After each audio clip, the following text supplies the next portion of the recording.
Girias family, இது நம்ம family. அன்புள்ள கிரியஸ், இது நம்ம ஃபேமிலி.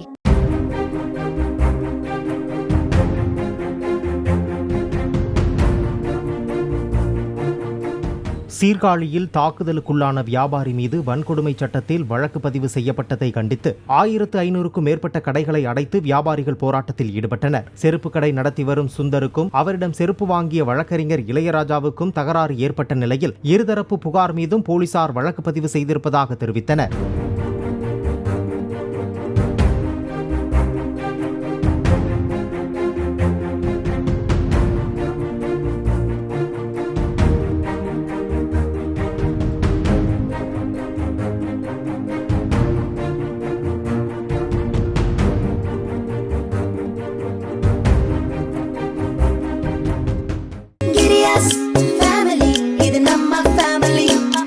அன்புள்ள கிரியஸ், இது நம்ம ஃபேமிலி.